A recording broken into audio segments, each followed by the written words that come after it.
Ever had the experience that you've got this much speech, but you've got that much time? Ha! Happens all the time. I mean, videotaping for you. Happens to me all the time.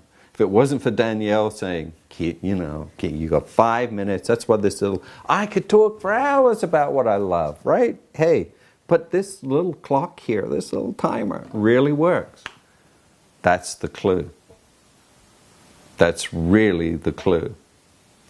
Now, if I've got a lot of ideas, now I go through a winnowing process. I collect every idea that I can possibly think of for my speech and presentation.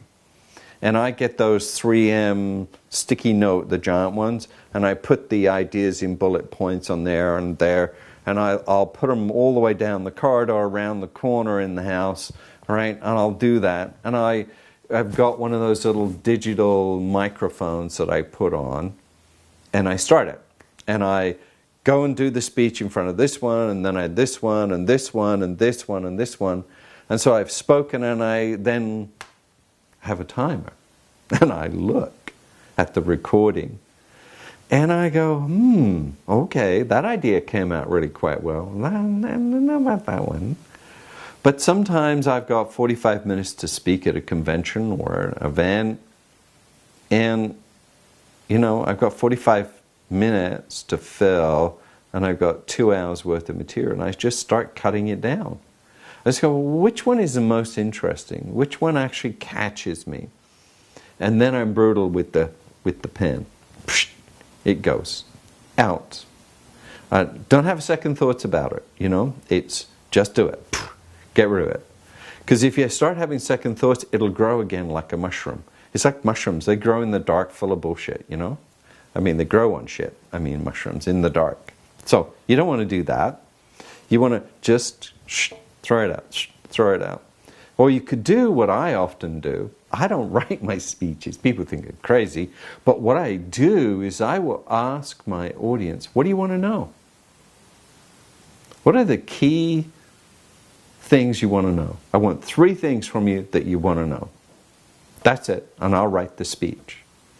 Because otherwise I could get on my favorite subject, which is about authenticity and personal power and the power of expression, which are all really key things for me. But you might not be interested. You might want to know, how do I get a speech this big into a space this big? So I ask questions. I survey people. What do you want to know? Now, my workbook in Presentation Power and my book actually all started off as little mini vignettes. So I timed out my entire workshop in 20-minute pieces. Because that was the only way I knew how to do it.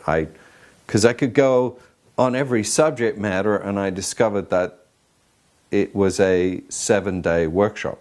Well, nobody comes to 7-day workshops, and they're exhausting to lead, and it's too much information, and people get information overload. See, part of the problem is that if you're an expert about your material, which I hope that most of you are, you're an expert in your material that you're going to speak about, part of the problem is that you have a wealth of knowledge that's that deep, and the audience wants the top 10%, only the things that really matter, not that much. They want that much. They want the cream off the milk. They want the best bits. And not only that, they want the exciting bits, the bits that are going to get them.